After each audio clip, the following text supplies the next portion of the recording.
Hello，大家好，又係我 Alex 啊。咁啊，上次有條片就講緊我攞住個5蚊嘅GC Google Cloud 嘅 account 啦。咁跟住就試咗個VM 啦，同埋試咗佢個 Cloud One 嘅。咁跟住今次咧就想講佢嗰個 POP10，即係佢 provide 到一個 POP10嘅 service 啦。咁誒。咁個 introduction 就會係佢份 document 其實講 POP10係啲乜咧？其實係可以做一個 async 啦，同埋一個 scalable 嘅 messaging service 嘅，咁就可以令到有啲你 service 同 service 之間咧可以做 decouple，即係唔會係 A service 係一定要 call 到 B service 先至做到嘢，佢變咗係一個非同步，同埋你個 scale out 啦。咁如果睇佢份 overview 咧。咁就係我淨係抄咗呢段過嚟講嘅啫。咁其實下邊都好長嘅解釋啊，究竟用咗 POP10之後佢會點樣幫到你啊？喺咩情況下可以用呢個 POP10去解決啊？咁樣咁呢度可能就大家可以自己再 review 翻啦。咁其實 mainly 其實好多時我覺得用 POP10或者用 MessageQ 最重要嘅原因就係做一啲 async 嘅 processing 啦，即係有 request 入嚟，跟住劈落去條 queue 或者劈落個 POP10度，跟住就係另一個 program 去 subscribe 翻嗰個 message，或者係 consume 翻個 message，跟住就係去做 processing 啦，即係簡單啲係咁樣啦。咁你唔用 POP10，你用 Q 又係咪唔得？係咪唔得咧？唔即係一可以互相用嘅，但係有啲唔同情況就會做唔同嘅嘢啦。咁再睇呢幅圖啦，咁呢個都係 Google Cloud 度 cap 落嚟嘅圖啦。咁其實喺個 POP10呢個世界上邊嚟講咧，咁佢就有分4樣嘢啦。咁係有 Publisher 啦，有 Topic，有 Subscription 同 Subscriber 嘅，即係喺 Google Cloud 嗰個 POP10嗰個 service 度。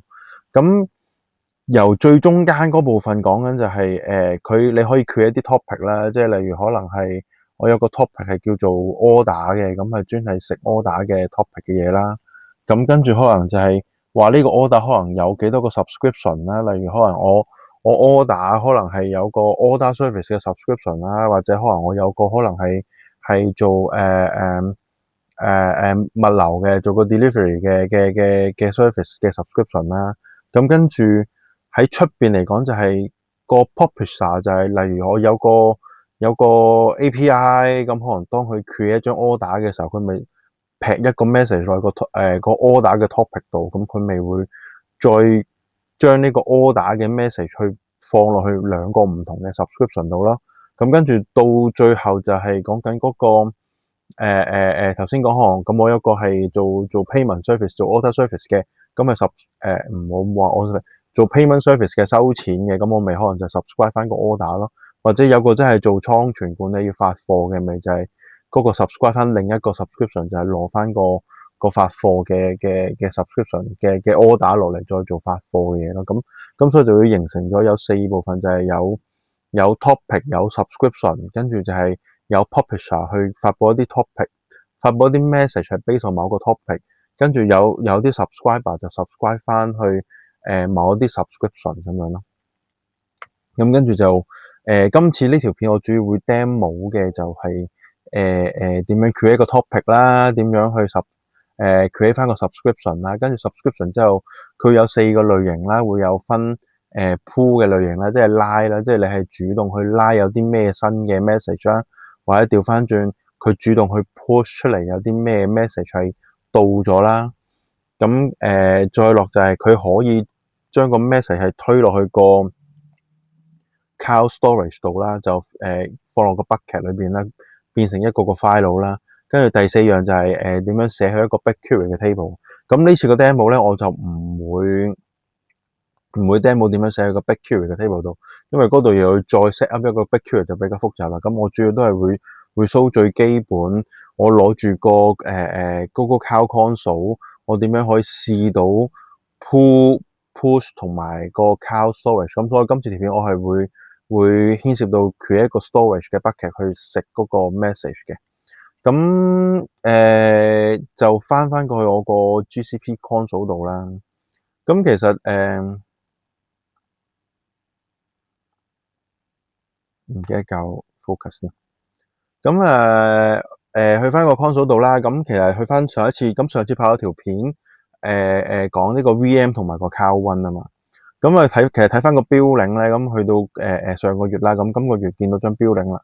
咁呢個題外話嚟嘅，咁咪會見到咧上個月嘅 payment 咧，或者咁講，我 show 咗個 credit 先。我個 credit 咧係繼續仍然係有5蚊嘅，即係上個月嘅 end up 係其實冇扣過任何錢，最尾係 keep 住呢5蚊喺翻度嘅。咁如果你睇翻份 report 咧，睇翻上個月嘅話咧，我個 range 係揀翻11月嘅話咧，你會見到後邊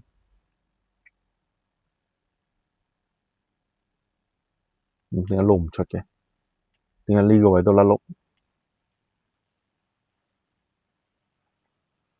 係撈得出啦。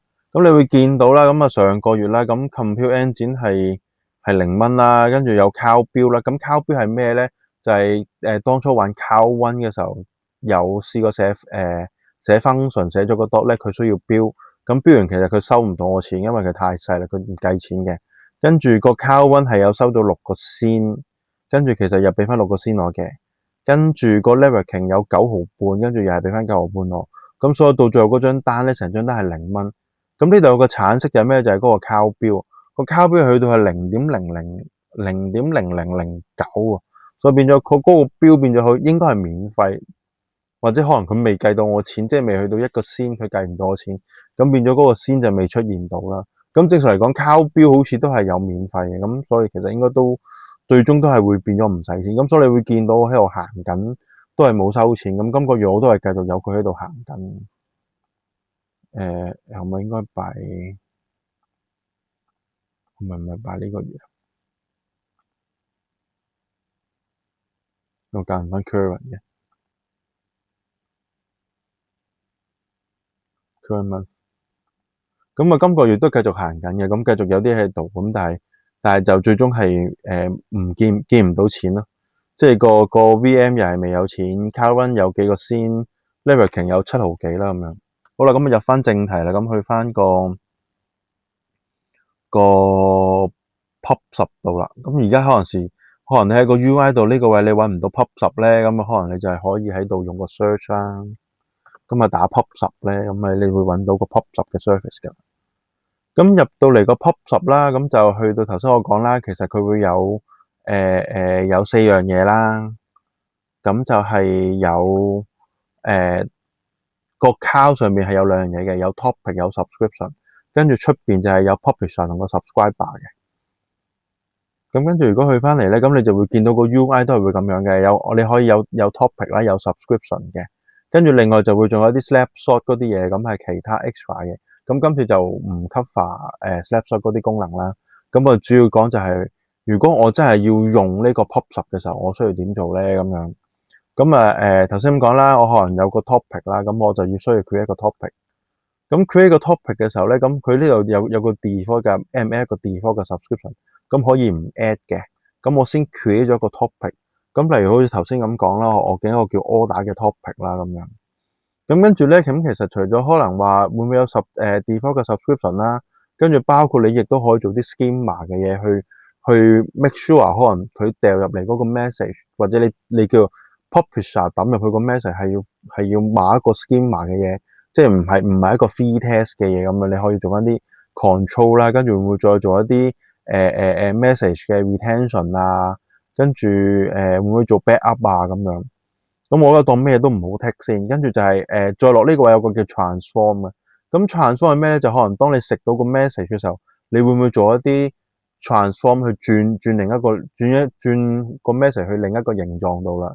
咁啊睇你有冇需要。咁我而家呢條片都唔 demo 個 transform， 跟住 encryption 就最好用翻default Google Manage 嗰個啦，咁啊最簡單，咁就唔需要自己去 manage 嗰個encryption。咁跟住就簡單，我淨係打咗個 topic ID，可能叫 order 咧，咁其實就已經可以 create 啦。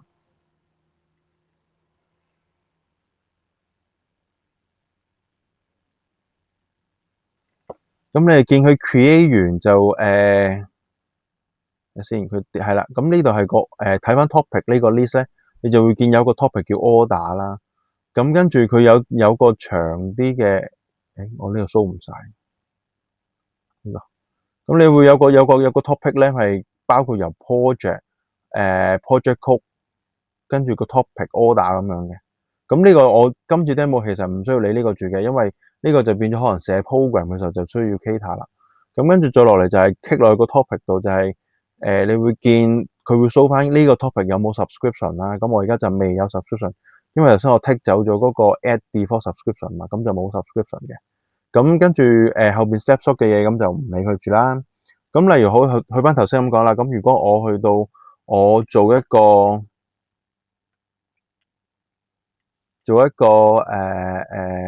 subscription，我就會有分 pull 啦、push 啦，同埋 write to cloud storage 同埋 BigQuery 啦。咁如果我要做一個 pull 嘅，咁就好簡單嘅啫。其實我只需要 create 一個 subscription 啦，跟住就係俾一個 subscription ID，可能我就做個叫 order pull 啦咁樣。跟住佢呢度已經係有俾你揀嗰個 delivery type 啦。咁呢個就叫 pull 啊、push 啊、write to BigQuery 或者 write to cloud storage 啦。跟住就問你嗰個 message 會 keep 幾耐啦。咁跟住就係你會唔會 keep 係 retain 嗰啲 acknowledge 咗嘅 message 啦。咁因為其實對於個 message 嘅機制咧，其實佢都要去做一個類似guarantee 咁嘅動作嘅，即係當去到有個 message，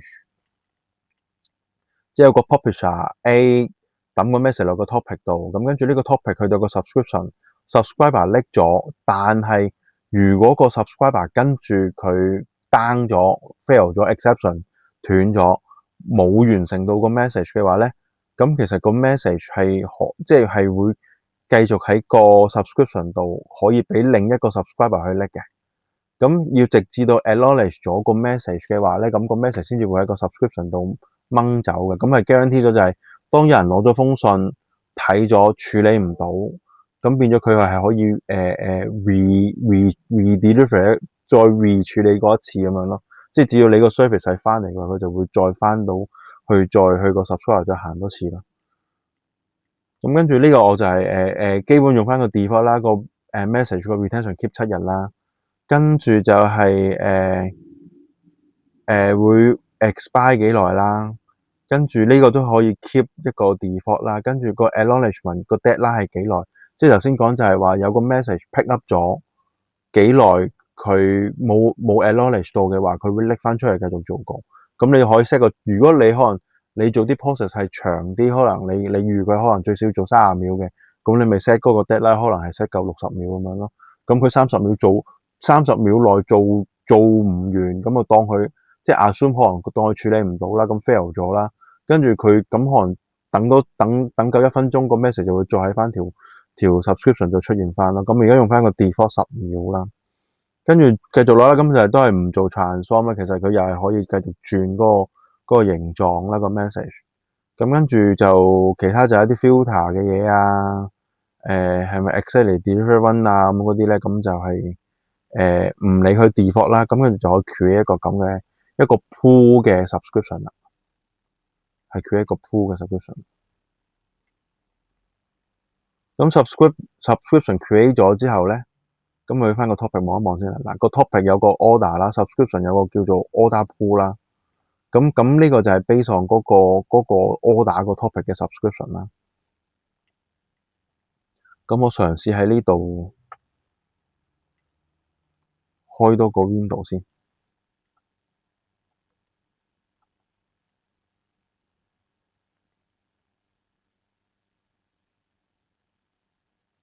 可能個 screen 比較細少少啦。咁啊，例如咧，如果我喺個 topic 度，喺個 order 呢度，我都係放大咗呢個先。咁我可以咧就咁咧就係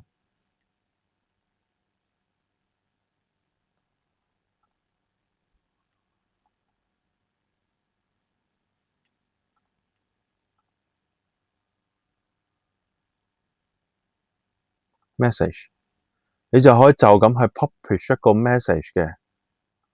咁跟住咧，佢呢度就可以 step one 嗱，佢都有即係有個 step 話俾你聽，你係可以 manual publish 一個 message 啦，跟住就係呢度可以直接揀用邊一個 subscription 去 pull 翻個 message 咁樣嘅。咁跟住我點解要開兩個 screen 咧？我就係想去 show 呢樣嘢，就係當有兩個 subscriber subscribe 緊嘅時候，咁其實只會得一個包晒會 get 到個 message 咯。個 screen 比較細啊，呢啲我嘗試拉翻出嚟先。好啦，咁我就唔係跟佢個 step one 撳個 message，step two 就係 subscribe。或者我應該 show 咗個正常流程先。咁正常流程嚟講咧，就係我先去 publish 一個 message 啦。咁可能我就係 publish 個叫 test 啦，跟住我就咁就可以 publish 咗啦。咁 publish 咗落去之後咧，咁其實就有個 message 去咗個 topic，個 topic 有一個 subscription。咁個 subscription 而家未去攞嘛。咁我當我用右邊呢個 browser 去做一個pull 嘅 subscription 啦。咁我 pull 佢落嚟咧。咁呢度就會見到個 message 出現，有個 test message 啦。咁我唔 acknowledge 佢嘅話咧，呢邊撳個 pull 咧，咁係而家佢就會等緊，因為冇 message 佢就唔會翻嚟啦，有 message 就會翻嚟。咁呢個點解會突然間呢度會再出現翻咧？就因為呢度已經係過咗個 deadline 啦。咁如果我再喺呢度撳，呢度都係兩個喺度 pull 緊。唔得，我要 acknowledge 咗先。我等呢邊 deadline 跳翻過呢邊啊。好啦，咁呢邊 acknowledge 佢啦。咁跟住呢度再 pull 同埋呢度再 pull 都好啦。咁其實已經係冇 message，佢 empty 咗㗎，咁已經冇 message 噶啦。咁如果我呢度要做個 publish， 咁啊兩邊 pull 緊嘛。而家左邊包手同右邊包手都 pull 緊。咁我而家又 publish 一個 message， 可能叫 test 2咁樣啦。咁 publish。好啦，咁今次咧就喺左邊呢個包手去 pull 到啦。但係如果我唔 acknowledge 佢嘅話咧，咁跟住就會等佢 deadline 之後咧，就會右邊呢個包晒咧就會出現到係啦，呢個 deadline 呢邊就會攞到啦。咁我再 acknowledge 佢一次啊，因為兩邊我再 pull 呢度再 publish 整個 test 3，我希望可能跳到右手邊啊，唔得，跌唔到落右手邊嗰個度 acknowledge 佢，咁我當我完成咗嘅話咧，咁啊右手邊係會收唔到嘅。咁我呢邊再 keep 住再 pull， 我睇下錯唔錯到佢右手邊出先。test 4。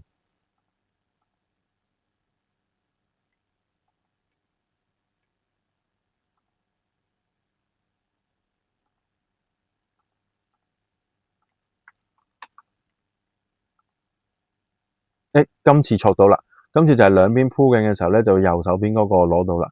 咁如果我右手邊嗰個唔 acknowledge 佢咧，跟住佢就會去翻左手邊呢邊就會收到啦。deadline 呢邊收到啦。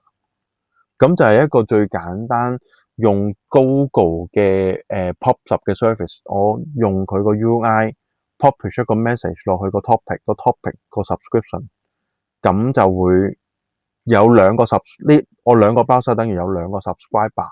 跟住就係睇下佢只會去 deliver 到其中一個 subscriber， 但係個 subscriber subscribe 咗唔即刻處理嘅話咧，冇 acknowledge 佢過咗個 deadline 就會去另一個 subscriber 就會 get 到啦。咁同樣道理啦，如果我喺個 subscription 度加多個 subscription， 即係如果我喺個 topic order， 我 create 多個 pool subscription。咁整多個叫 order pool 2咁樣，都係做個 pool， 跟住都係用 default。咁呢件事咧就係當一個 topic 有兩個 subscription， 跟住每一個 subscription 有每一個 subscription 都有個 subscriber 嘅話咧，咁就會兩邊都會收到。我而家就想試呢樣嘢啦，咁我就去翻個 topic 度，去翻個 message 度。咁本身我左邊咧我就可以揀 order pool。右邊咧我就揀 order pool 2咁樣，咁跟住咧，咁啊兩個都撳個 pool， 咁兩個都 pool 緊啦，跟住我就喺 publish test 10咁樣先啦，咁一個 publish 就會同時間去到兩邊啦，因為其實係講緊講緊咧就係講緊呢個情況啦，就係一個 topic 有兩個 subscription 咧各自各有一個 subscriber，咁所以一個 topic 可能有個 order 入嚟就會飛去兩個 subscription 度，跟住個 subscription 後面就會再去個 subscriber 度，咁你就等於個情況就係我有張 order 入嚟，或者唔好用 order 可能比較難講啲，例如有一個同事入職係一個 topic，咁跟住個入職嘅同事可能需要就係人事部開一個employee 嘅 record，咁係有個 HR 嘅 subscription， 有個 HR 嘅 system 去 create 一個人事嘅 record。跟住我另外可能有個 IT 部嘅 subscription，咁就係有個新同事翻工，我係需要 set up 一部電腦俾佢嘅。咁可能就係有個 IT 嘅部門嘅 subscription， 就有個 IT 嘅 service 去收一個通知，就係叫個support 嘅同事 set up 一部電腦俾一個新同事咁樣。或者唔好話 set 部電腦，可能就係 create 一個 AD account，create 一個domain 嘅 account 俾嗰個同事咁樣，咁就係等於一個 topic，個 topic 就係有同事入職，而係有兩個 subscription， 一個就係 HR， 一個就係 IT。HR 嗰個就係 create 人事 record，IT 嗰個就係 create 個 user password 咁樣。咁呢個就會係一個兩個 subscription 嘅 scenario 嘅用法。咁就係我就係呢個 UI，咁就可以叫扮到用個 pool。攞翻嚟，咁可能個 pool 呢邊做完 acknowledge 咗都好啦，咁呢邊冇咗啦，咁再攞唔到啦，咁呢邊過咗期，可能當個 pool 二嗰個過咗期攞咗冇做到，跟住其實佢再攞嘅話，其實佢會攞到咯，所以變咗係兩個 subscription 唔關事嘅嘢咯，咁呢邊可以 acknowledge 佢啦，咁呢個就係講緊用 pool 嘅 subscription 啦，咁我而家可以再。跟住我又想講個 push 嘅 subscription， 咁 push 嘅 subscription 係乜嘢咧？咁咧我就係個 push subscription咧，其實佢 HTTP 嚟嘅，咁其實佢會推一個 post 嘅call 去一個 API 度咁樣，咁呢個咧我就要借助個Cow1 幫手試啦。咁我首先可能我將而家嗰兩個 pool 嘅 subscription 我都 delete 咗佢先。好啦，咁跟住我就係需要咧，就係個 Cow1 嘅，就去個唔係呢度，我就喺個 Cow1 度。咁可能我整一個叫做咁我就活用佢呢個 function 啦，我寫一個 function 啫，就可以攞去 default 嗰個已經解決到噶啦。我整個 function 叫做就係 order push 咁樣啦。咁跟住我都係要放翻喺個US East 1度啦。咁跟住個 one time，咁梗係用翻我熟悉嘅 dotnet 啦。咁佢仲係 dotnet 8，未有 dotnet 10嘅。咁跟住allow public access 啦，咁我就唔使 offend 啦，唔做 offend 嘅嘢啦。跟住個 billing 係request base 啦。跟住個 minimum 係0啦 ，maximum 係1啦，我唔俾佢 scale 得太勁啦。跟住個 ingress 就係internal only 啦，咁就唔需要喺 internet 入嚟嘅。跟住就可以 create 啦，跟住佢就會 create 一個 default 啦，跟住佢就會去 build 啦。咁我其實要做啲咩咧？我想知佢 post 啲咩過嚟嘛，咁我就唔係直接 handle 佢啦，咁我就改呢個曲啦。咁你見佢一個 function 入嚟，食咗個 request，呢度有個 stream reader 讀咗個 body，攞個 test reader 去 read 咗個 body 入嚟啦。跟住如果個 body 個長度大過0嘅話，佢就會再攞翻個 JSON 嘛。咁我就呢度做一個少少嘅動作，我就係攝個 log 架落去啦 ，log 個 information 出嚟啦。咁我就整一個叫可能 raw message 或者 raw body 啦。咁我就俾翻個 text 落去啦。咁已經 assume 咗個 text 係有嘢噶啦嘛。咁佢已經頭先標咗第一個 version 啦。咁我而家就咁再 save and redeploy 啦。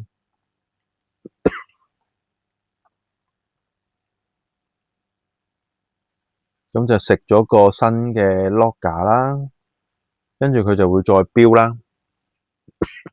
sorry。咁一喺佢標嘅時候，我就唔理佢啦。跟住呢個就係個 URL 啦。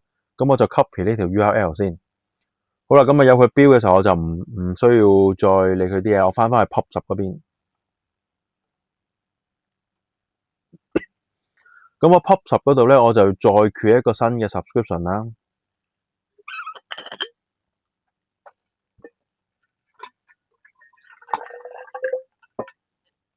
sorry， 飲啖水先。咁再攞個 push 嘅 delivery 啦。咁跟住我呢度就叫個 subscription 就叫做 order push 啦。咁跟住 push 俾個 endpoint 佢，我就 paste 翻頭先嗰個cow1 嘅 endpoint 佢啦。跟住呢度就問使唔使 offend，我冇 offend。enable 個 payload unwrap 啦，咁我又唔需要啦。跟住其他嘢就可以照 default 啦，即係究竟唔係做 retention 啊、expire 啊、acknowledge 啊咁樣，咁我就可以 keep 翻去啦，我就唔理佢啦。咁跟住咧，我就可以就咁 create。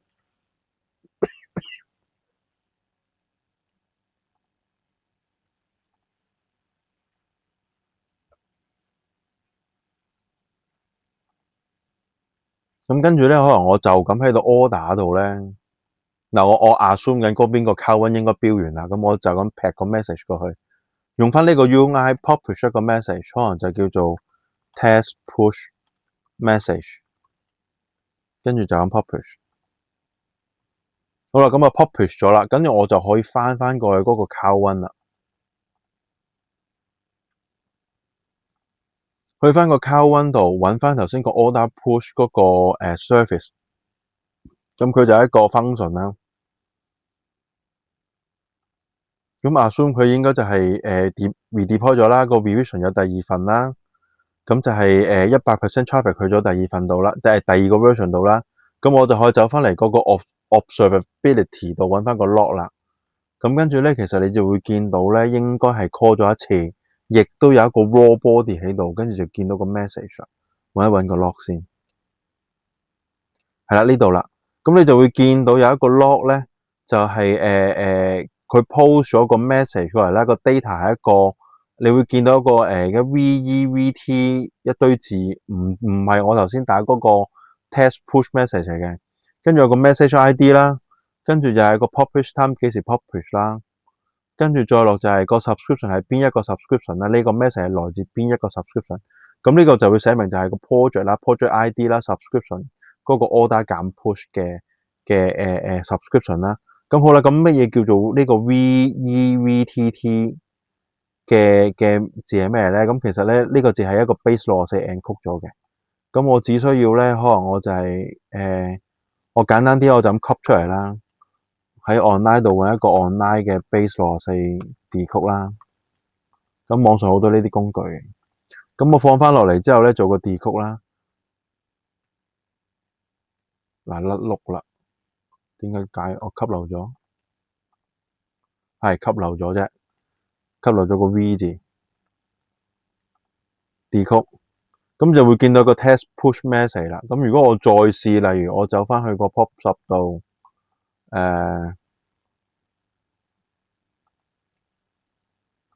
，order message publish this is test message for push subscription publish， 咁我再翻過去個 cow1 度，再睇翻個 order push， 睇翻個 log， 跟住今次會見到個長啲噶啦。咁頭先呢個第一個，呢度就會係第二個啦，個長啲嘅 message 啦。咁同樣道理啦，呢個都係 base 64噶啦。咁跟住我就係再 copy 呢段字 ，copy， 再 paste 落嚟 decode， 咁你就會見到 this is test message for push subscription 啦。咁呢個就係個 push 嘅 subscription。咁呢個就會變相就係當你有一個 message 喺個 topic 度出現，跟住去到個 subscription 就直接推翻出去一個地方度。咁你可能推一個可能係一個 API 嘅 server 啦，咁亦都好似我而家咁樣推落一個 Cloud1 嘅 service 度啦。咁跟住個 Cloud1 就可能再 execute 嘅 code，即係好似如果頭先個 case 咁有個新同事入職，我需要 create 一個 user account，咁咪就係有個 subscription 係個 IT 嗰個部門啦，跟住就係呢一個 Cloud1 就係會 create 一個電腦 account 又好，或者 create 一個 email 都好，咁樣就係 full 一個 Cloud1 形式去行咯。咁 push 嘅好處就係我可以玩埋個 serverless，就係佢推到落個 Cloud1 先至有一個 request 去 run， 呢度先收我錢咯。但係如果調翻轉，我用 pool 嗰個 subscription 嘅話咧，我就可能要有部 VM 又好，或者有個 container 都好，係7x24去 run 住呢一個pool 嘅 subscription 先至會 pull 到翻嚟咯。咁所以呢個就係個 push 就令到後面嘅自己走啦。咁佢就會幫我去個 Cloud1，跟住我 Cloud1 仲可以再做 scale out 咯。咁佢咪可以 push 咗一個 endpoint，個 endpoint 就幫我我個 Cloud1 loading 大嘅時候，咪幫我 scale out 咯。咁就可以 achieve 到push 呢個動作，就唔使係24小時咁樣去 pull 咯。咁同樣道理就係我可以好容易 scale out 咗呢件事，即係例如可能我有個 system 係當好似煮咖啡呢個 case 咁樣，有顧客嚟落 order 就係抌落個 order 度，個 subscription 就係嗰個煮咖啡嘅咖啡師。咁跟住佢要煮咖啡，咁可能第一張單就第一個咖啡師煮，第二張單可能係第二個咖啡師去煮。咁當唔夠嘅時候，就喺個 Cloud1 度幫我去 scale out 佢咁樣。咁就可以做到一個隨住嗰個 message 個量增加，而個 Cloud1 又喺度不斷增加。咁但係又唔需要上一個接 order 嘅 system 係直接指住個 Cloud1，而係經咗個 POP10 一個可以做一個 decouple 嘅動作啦，即係個咖啡師個係咖啡機個系統 down 咗，咁咪有佢 down 咯，啲 message 就會 keep 咗喺個 subscription 度咯。當個咖啡機着翻嘅時候，咁佢咪可以繼續走咯。咁就係呢個一個 POP10 嘅好處啦。咁跟住再落啦，咁再落我仲想 show 咩咧？就係想 show 埋點樣寫落去個 cloud storage 度啦。即係其實佢會寫啲咩俾我哋翻轉講。咁跟住個 BigQuery 我就 show 唔到啦嘛。如果咁我就要 create 個 BigQuery 啦。咁呢個就要收錢啦。咁我就唔 create 佢住。咁我 show 埋個 storage 先。咁好啦，如果去翻個 POP10 度，你可以睇一睇就係我喺個 POP10 度，咁我亦都 delete 咗呢一個 subscription 先啦。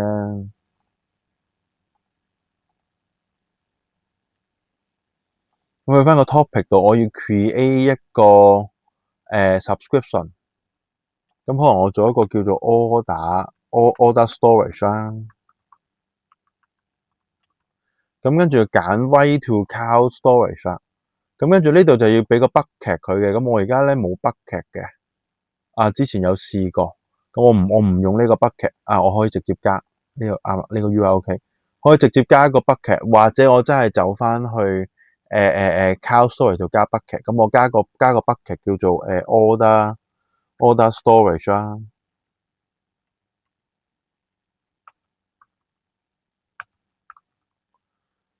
咁跟住order storage ticket test 啦。跟住我就係 US 啦，multi region 啦，或者係我直接揀US East 呢個 region 啦。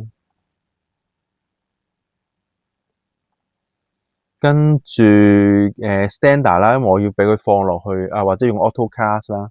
佢 AutoCast 就會幫我做 auto tiering 嗰啲。咁其實我 demo 完我就會對，其實呢部分對我嚟講，我而家個 demo 係唔需要搞啦。咁default 啦。但係如果正常嚟講，你件嘢放咗落去個 storage 度，咁其實你想平啲嘅時候，咁咪需要做唔同嘅retention policy 去令到佢平啲咯。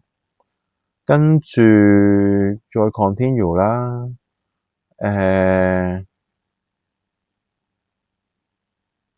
我用 default 啦，我唔搞佢啦。soft delete create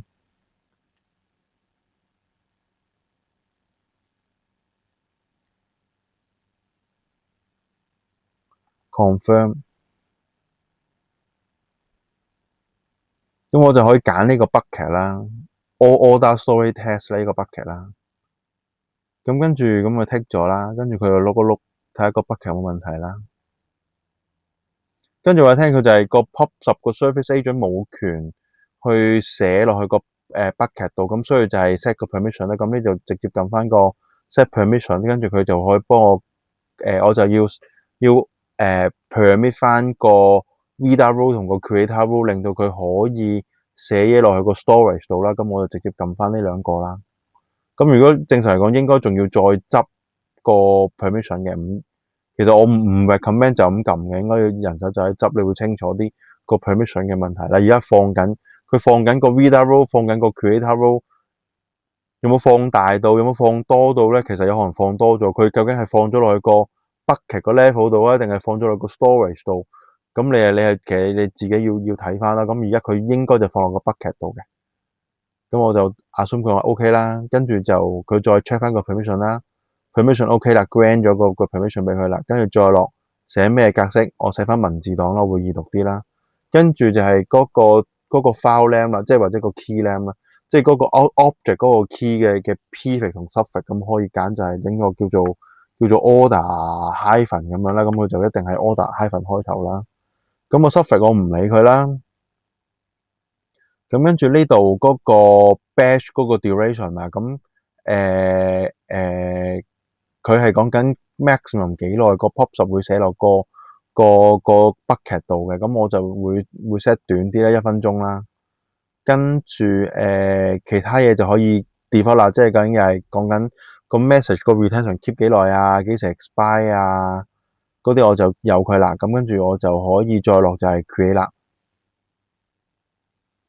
咁佢 create 嘅時候咧，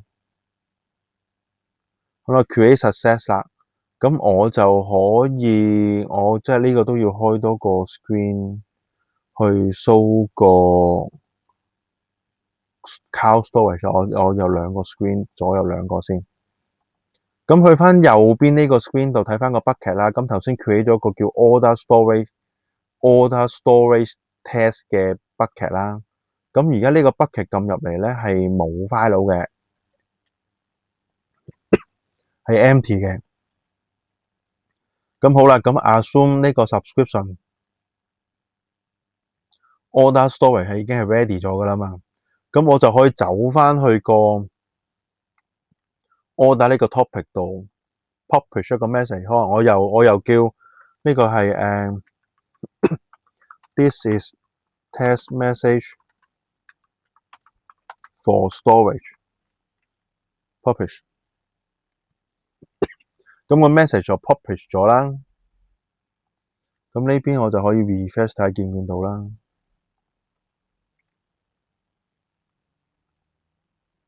係未見到嘅。咁咧，咁頭先嗰度 set 咗1分鐘啊嘛，咁就 maximum 幾耐嘛？咁1分鐘內咧，佢就應該會寫到過嚟嘅。我冇撳錯 refresh，係呢粒 refresh 係。咁我繼續撳下先。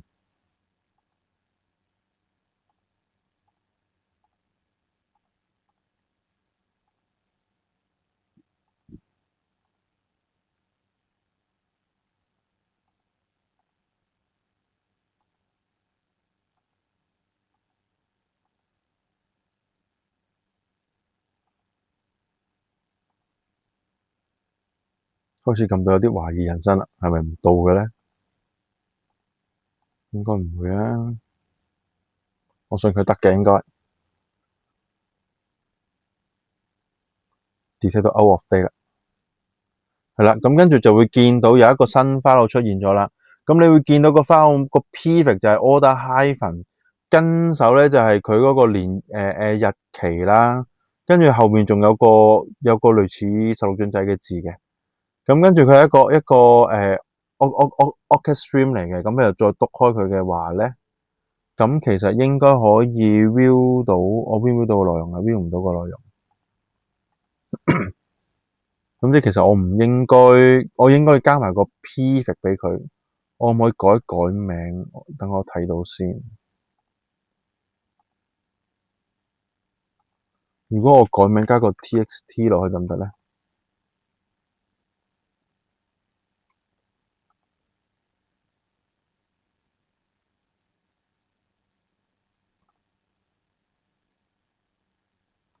我 Poppit 攞唔到，好啦，我都係 download 落嚟啦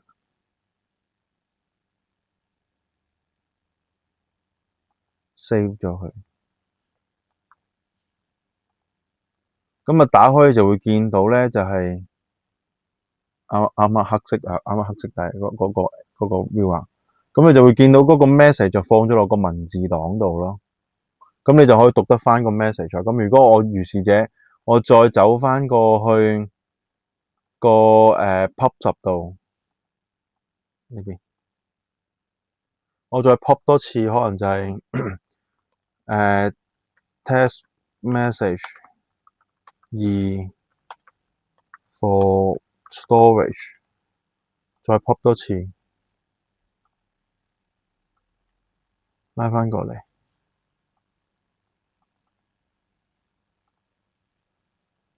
跟住再睇翻個 bucket，咁啊都係未有啦，咁要等一等啦。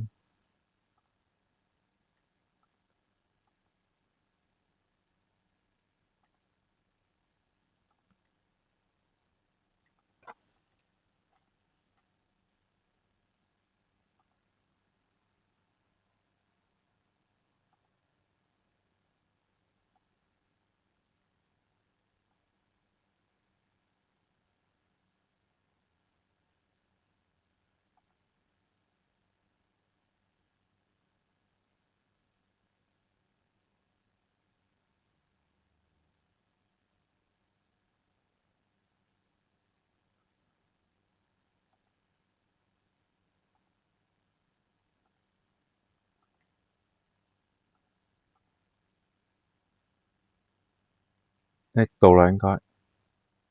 好啦，咁啊再 refresh 咗翻嚟咧，就會見到另一個新啲嘅 file 啦。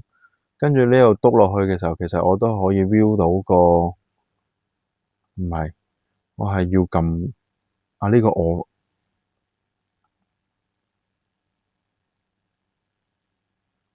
跟住我就再 download 呢個 file 啦。跟住我再 open 翻呢個 file 嘅時候咧，咁就會見到個 test message 2 for storage 啦。咁呢個就係用個 用個 pub 嘅 subscription 個 subscription 去置去一個 cloud storage 度，直接寫落個 cloud storage 嘅 bucket 度。咁跟住佢就可以收到個 topic 就會幫我 create 翻個 file 咯。咁呢個就係可以將，如果你嗰個 pub 嘅目的地，你可以係個 storage 度，例如可能係一啲log 啊，或者可能一啲，或者你將個 order 可能都係變咗條 record 懟落個 storage 度儲低啊 backup 啊，咁呢啲你咪可以用個 storage 去做呢件事咯。咁係啦，咁個 BigQuery 我就唔 show 啦，因為 BigQuery 我就要開個 BigQuery table 先做到啦。咁今次條片都係主要講recap 下啦，咁啊講我叫我簡單 show 咗個 Google Cloud 嘅 pub 啦，裏邊有分 topic 啦，我 create 咗個 order 嘅 topic 啦，跟住有每個 topic 可以有 multiple 嘅 subscription 啦，咁我試過 create 2個 pool 嘅 subscription 啦，跟住就係用2個 browser 扮 subscriber 去 pull 翻個 message 啦，跟住亦都試過個 subscription 做一個 push 嘅 subscription 啦，就直接推落個 Cloud1度。個 Cloud1 用個 function 攞翻嗰個 post body 出嚟睇啦，跟住第三樣就係做一個 storage 嘅 subscription， 就直接推落去個 Cloud storage 度，咁跟住就變成咗一個file 形式儲低咗喺個Cloud storage 度啦。咁今次條片就大約到呢度啦，咁就簡單高呼咗一次 pub 係啲乜嘢啦，咁主要都係 for 一啲 async 嘅 messaging 啦，咁如果呢條片幫到你嘅就 like 啦，咁有咩想睇，有咩想 comment 就 comment 翻俾我啦，咁係咁啦，拜拜。